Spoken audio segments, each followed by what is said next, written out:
hardest opening holes in golf, this long par 4 requires a blind mid-iron to a green that slopes away from you and will receive only the crispest of iron shots. 2 putts and par here is a great start. On this short par 4, a long iron off the teeing ground, avoiding the ditch on the left and the bunkers on the right, sets up a short iron to an infamous green. You must approach your putt from below the hole. 3 putts are common from above it. The famous church pews bunker on the left and severe fairway bunkers on the right make for a difficult driving hole.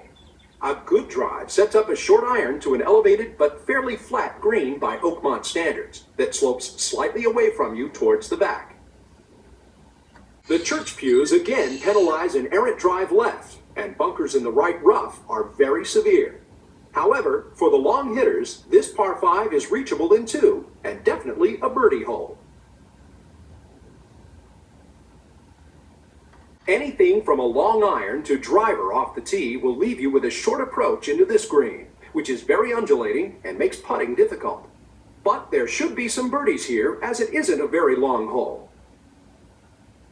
On the first of Oakmont's par 3 holes, go with a mid-iron shot to a small green that slopes from right to left. Missing the green to the right will leave a very difficult up and down.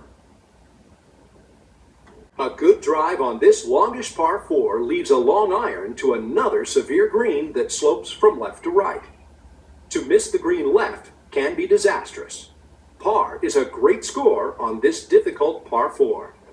This extremely long par 3 requires a long iron or fairway wood to a fairly large green without much undulation.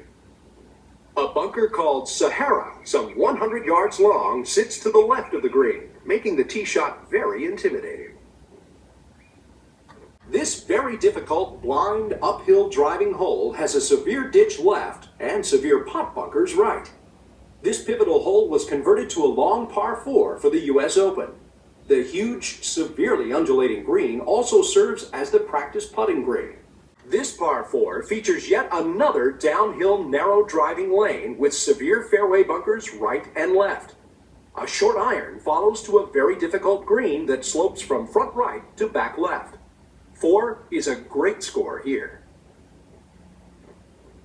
This short uphill par 4 is best played with a long iron or 3-wood to reach the plateau in the fairway, although big hitters can try to carry the ditch if they feel risky.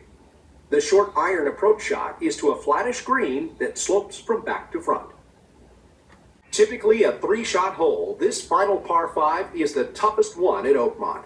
It will take a couple very long and accurate shots to find the green in 2. Laying up to set up a wedge 3rd shot is the safe play. The severe green slopes away from you, making approach shots and putts very difficult. On this mid-iron par 3, the hourglass green is very narrow. A miss long or right makes a par a fading fantasy.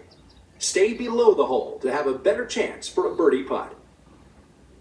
This short par 4 requires a long iron off the tee, unless you want to try to thread the needle with a driver. The green has a lot of subtleties to it and generally slopes from right to left, so stay left of the flagstick to have an uphill birdie putt. This long par 4 features a blind tee shot to a fairway that slopes from left to right. The church pews left and severe ditches and bunkers on the right call for another straight drive. A mid to long iron sets up a 2nd shot to a very large green with many difficult subtleties.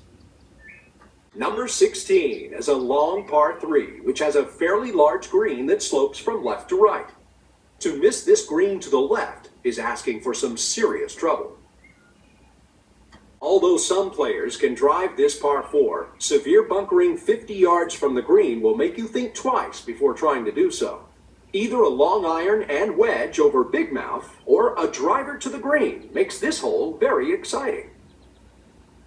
This is by far the most picturesque hole at Oakmont and perhaps the greatest finishing par 4 in golf. You must drive the fairway to avoid the chip-out bunkers left and right, and an uphill mid-iron to a very undulating green makes for a great finish.